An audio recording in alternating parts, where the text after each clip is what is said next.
noches, mi nombre es Juan Camilo Ortega, estudiante de Derecho de la Fundación Universitaria Juan de Castellanos de quinto semestre. En esta ocasión me dirijo a ustedes con el fin de poder hacer un análisis sobre justicia transicional en el caso de Ruanda.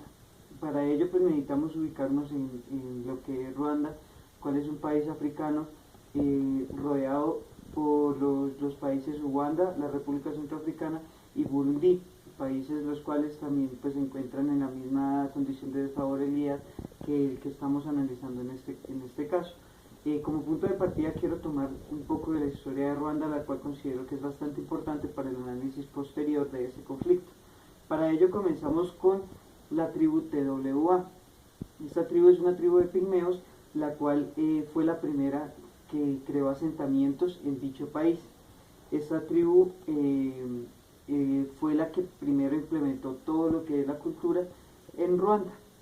Como su nombre lo dice, es una tribu de pigmeos, los cuales no superaban en muchas ocasiones el metro y medio de estatura.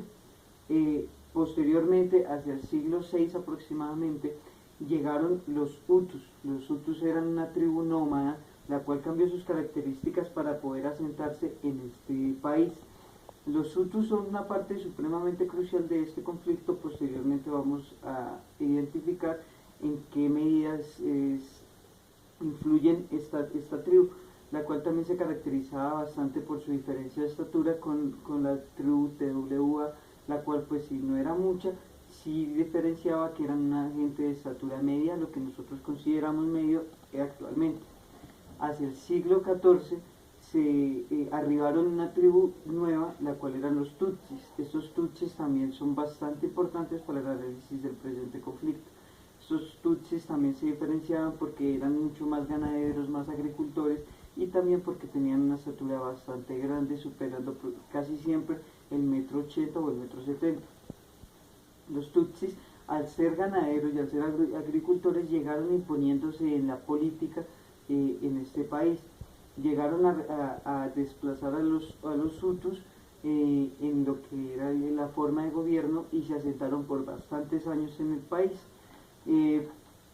Por ello, desde ahí fue que comenzó un poco el conflicto entre estas dos tribus. Posteriormente, con una cultura un poco más feudal, se implementaron muchas políticas que cambiaron la manera de las clases sociales que se manejaban en Ruanda, quedando los Tutsis en la clase social más alta, los Hutus en la clase social intermedia, y algunos TWA que quedaban todavía eran como los esclavos de este país. Más adelante comenzamos con un poco más hacia lo que ya encontramos establecido después de la Primera Guerra Mundial. ¿Qué sucedió? Como ya de todos ese conocimiento, después de la Primera Guerra Mundial, las Naciones Unidas, o la Liga de las Naciones como se llamaba en esa época, repartió algunos territorios adquiridos por Alemania de manera, pues por decirlo así, ilegal. Se los entregó a quienes eran los aliados o la parte buena de Europa, o quienes habían los temas de esta guerra. Por consiguiente, a Bélgica le correspondió a Ruanda. Bélgica se estableció un mandato no tan beligerante sobre Ruanda, pero sí bastante fuerte sobre este país, aunque de todas maneras se magnificó un poco mejor que a comparación de otros países africanos esta colonia. Desde allí fue que se dice que se nació como lo conocemos ya hoy en día, debido a que se habla de que unos belgas se encontraban en Ruanda y confundieron con Hutu, atribuyen ciertos trabajos forzosos los cuales no le correspondían, e indignando a la clase alta, ya considerando un poquitico más como una rebelión por parte de Hutus hacia este gobierno Tutsi. De todas maneras, más adelante vamos complementándolos por parte de los Tutsis. Aquí aparece de muy importante el rey Mutara III de Rudahigwa. Este rey fue alguien que 3 décadas el país, y en el cual se decir que se estableció bastante lo que conflicto, debido a que fue asesinado o envenenado, como se dice por muchas personas, por parte de soldados belgas, los cuales dicen que en el trayecto desde donde él recibía su servicio médico hacia el palacio donde establecía su gobierno, fue envenenado y dejado a la deriva, considerando que fue por, o atribuyendo un ataque inexistente hacia este rey. Este rey dejó a su esposa Rosely Guicarda, la debía haber dejado al poder, pero en esa época todavía no se consideraba que una mujer llegara a tan alto cargo. Por tal razón, y ella al estar desprotegida, se estableció en el Palacio Presidencial muchos años hasta su muerte el día de la Guerra Civil. A la muerte del rey Mutara apareció su hermano, el rey Kigeli V de Ruanda. Este rey, a pesar de que reinó solamente en 2 años, se puede decir que fue bastante importante para el inicio del conflicto, debido a que a los 2 años de su gobierno fue cuando comenzó el golpe de Estado por parte de los Hutus, apoyados por las tropas belgas, hacia los Tutsis. Luego de ello, después de que se implementó un poco más gobierno Hutu, se consiguió la liberación por parte del yugo belga hacia Ruanda. Esta liberación trajo consigo la imposición en el poder del general Juvenal Habyarimana, el cual fue el más importante o el detonante principal de todo el conflicto, el cual fue apodado también el Invencible.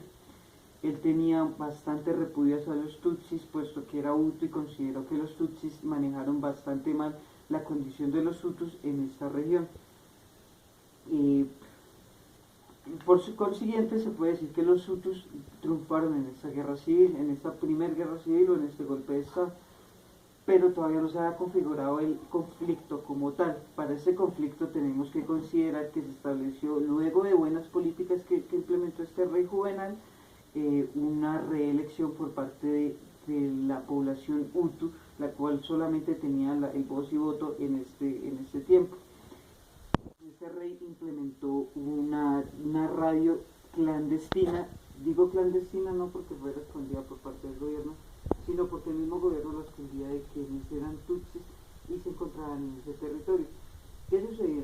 Los tutsis comenzaron a salirse del país, llegando a los países vecinos, sobre todo a Uganda, debido a que consideraron vulnerados sus derechos por parte del general Juvenal. Entonces, desde ahí fue que parte cierta consecuencia de que Uganda tuvo bastantes problemas por los exiliados, los tutsis exiliados del país, lo cual también desembocó en una guerra civil interna por parte de Uganda. Tiempo después, los tutsis exiliados, con el apoyo de Uganda y de un ejército patriótico ruandés, del cual ellos también formaron o no conformaron, decidieron entrar en guerra civil con el general Hutu, pues Juvenal.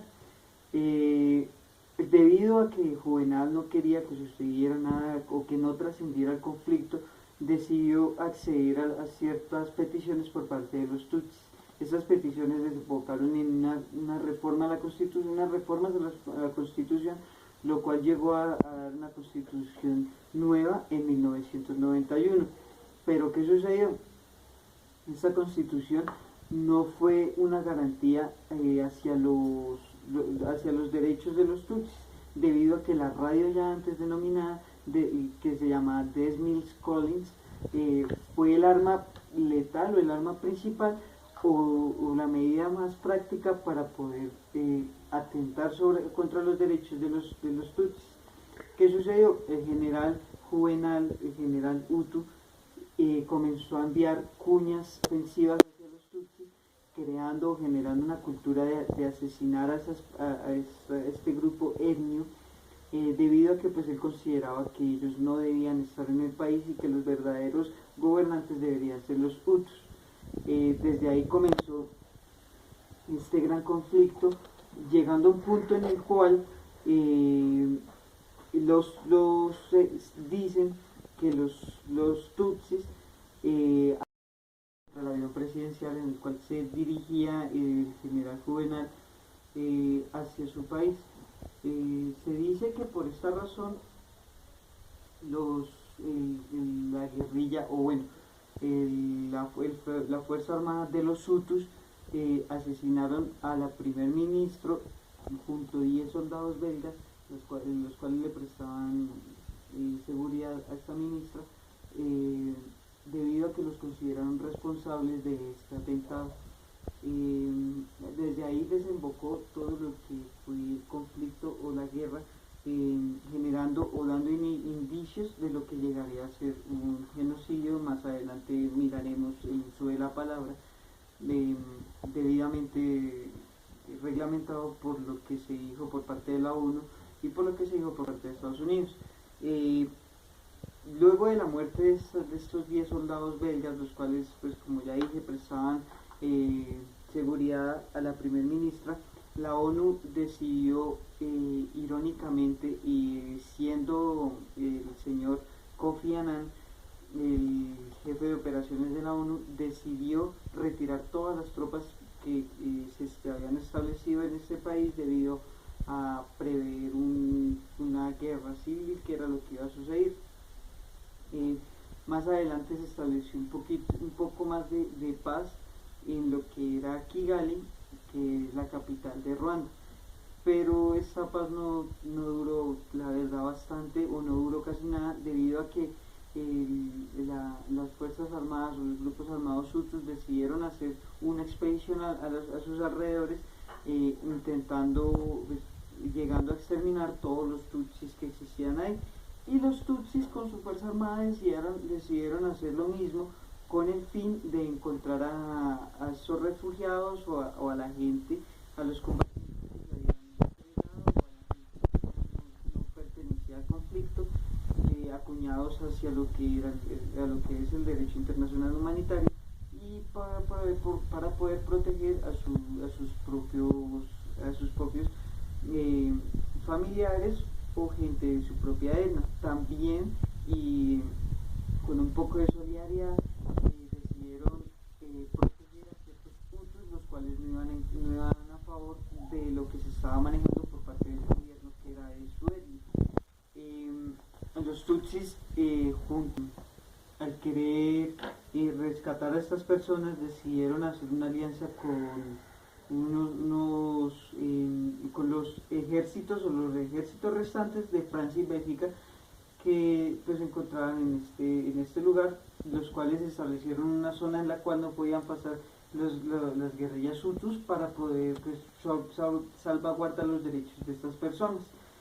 Más adelante se decidió por parte de estos dos países retirar toda participación en ese país, dejando prácticamente a los civiles ruandeses sin ninguna garantía. Es más, ni siquiera retiraron a los africanos que prestaron servicios en sus propias compañías o en sus propias empresas de este territorio. Ya más adelante se pudo hablar de unas cifras bastante estremecedoras, llegando a considerar 250.000 personas muertas en solamente en el principio, prácticamente hasta la mitad del conflicto, lo cual llegó a considerar por parte del secretario general de las Naciones Unidas como un conflicto bastante crucial hacia los intereses que tenía la ONU, pues a nivel mundial. Decidió por esta razón mandar o ordenar la implementación de los cascos azules en este territorio. Pero curiosamente Kofi Annan, como ya lo dije, en ese entonces jefe de operaciones de la ONU, decidió retirar y no tener ninguna participación de esta entidad en este territorio. Se pudo hablar bastante también por parte de la religión en esa época. Juan Pablo II, que en paz descanse, Papa ya desaparecido, habló de que sí hubo participación de algunos sacerdotes en este conflicto. Algunos decidieron por error o por querer salvaguardar sus vidas entregar a los tutsis que se encontraban en peligro, y otros sí decidieron entregar su vida considerándose mártires para proteger a estas personas. Luego se habló de que ya Francia y Estados Unidos quisieron intervenir en el país, pero para ello pues se necesitaba un poco de las nociones sobre cómo se iba a considerar el conflicto. Para el secretario general de las Naciones Unidas habló o implementó el término genocidio, llegando a ser controversial a nivel mundial debido a que Estados Unidos, el gobierno de Estados Unidos en ese entonces, consideró que no podía decirse genocidio debido a que eso significaría que tenían que intervenir necesariamente en el país, cosa que pues fue muy mal vista a nivel mundial porque se hablaban de muchísimos muertos y de poca participación de las Naciones Unidas ni de las potencias importantes en el conflicto, para salvaguardar lo que pues a la final y a lo largo nos interesa, que son todos los bienes y los derechos del hombre y del ciudadano. ¿Qué sucedió? Por esta razón Estados Unidos decidió implementar el término acciones de genocidio, las cuales no contemplaban una participación por parte de esta nación en el evento como tal. Más adelante la ONU decidió imponerse en el conflicto y los tutsis, quienes habían sido las víctimas, llegaron a tener el control total de la capital de Ruanda, control que llevó a generar un gobierno interino, el cual dio un poco más de neutralidad o de paz en el conflicto. Pero no se habló de que fuera una paz la cual hubiera borrado todas las secuelas que se habían dado, pero sí comenzó un llamado camino o proceso de paz, el cual pues es más o menos lo que necesitamos nosotros analizar. ¿Qué sucedió? Ya luego de finalizar todo los conflictos, de haberse presentado bastantes muertos, que se dieron más de 800.000 muertos en todo el país, se consideró que los hutus verdaderamente infringieron crímenes de lesa humanidad y que tenían que pagar. Para ello se habló bastante de la injerencia de la ONU, de Francia, de Estados Unidos y un poco de los gobiernos de Bélgica y los gobiernos que colindaban con dicho país. Para ello se implementó o se hizo un plan bastante grande por parte de todo lo que todo lo que concierne a las Naciones Unidas, con el Banco Mundial y el Fondo Monetario Internacional como fieles garantes de los dineros que se le iban a otorgar al país para su reconstrucción y para así poder sobrellevar lo que ya había sucedido, debido a que se presentaron bastantes enfermedades, bastantes cosas que atentaron contra la población en general. ¿Qué sucedió? Luego de todo esto se encontraron ciertos culpables de este conflicto. Estos culpables comenzaron, ya llegando al punto de justicia transicional, comenzaron a ser juzgados por parte de la justicia interna de Ruanda, debido a que la ONU no consideró que ningún otro país podía juzgarlos, debido a que pues ellos no eran los quienes tenían la competencia para poder hacerlo. Se había pensado en un principio en Inglaterra, pero Inglaterra decidió no hacerlo porque ellos no consideraron cómo debían juzgarlos. Creían que eran bastante incompetentes para este suceso. Pero en Ruanda en ese momento se había establecido un gobierno tutsi, el cual tenía control total sobre el brazo judicial, y comenzó a dictarse sentencias muy y bastante injustas frente a lo que de verdad se necesitaba, considerando que solamente los hutus habían tenido habían infringido estos bienes jurídicos, pero nunca consideraron que algunos tutsis también hicieron parte de eso, dejando a esos tutsis un poco con más salvedad que los hutus, quienes pues sí fueron culpables. Por ello, la ONU creó el Tribunal Penal Internacional para Ruanda, el cual está ubicado en Tanzania, y hasta el día de hoy ha juzgado 37 casos. El primer caso que juzgó fue Wilmar Sonado, el cual fue un alcalde, gobernador de una región de Ruanda, el cual se juzgó debido a que omitió ciertos controles y permitió el asesinato de muchos tutsis en su ciudad. Esto se dio debido a que se comenzó a implementar ciertas maneras de juzgar a los culpables de dichos casos, en estos casos, los cuales pues al ser de lesa humanidad tenían que tener una pena bastante importante, al ser también ejemplar a nivel mundial. Se puede decir o se puede hallar un punto que también se necesita tocar en este análisis, el cual es el control de convencionalidad. Dicho control se puede decir que sí existió debido a que se le obligó al gobierno ruandés a juzgar a los culpables de estos delitos, pero puede decirse también que no existió dicho control debido a que, a pesar de que se le obligó, a pesar de que se tuvo un control frente a lo que se juzgaba, la rama judicial o las normas, el conjunto de leyes que existían en Ruanda no fue suficiente para poder sobrellevar este suceso. Pero también tiene que hablarse bastante sobre la competencia, la cual fue un poco malograda por parte de la rama judicial de Ruanda. Entonces, por esa razón se tuvo que crear el tribunal que pues ya tocamos, que ya hablamos, el cual es totalmente externo, neutro e imparcial, y el cual está juzgando en este momento todavía casos que existen. Estos casos tienen la connotación de que muchos son de pena de cadena perpetua para los culpables debido a la connotación tan grande o al trastorno tan importante que tiene el conflicto. Por esta razón podemos dejar en claro lo que fue justicia transicional y lo que es control de convencionalidad en este conflicto. Espero que haya sido de bastante ayuda este video. Muchas gracias y hasta luego.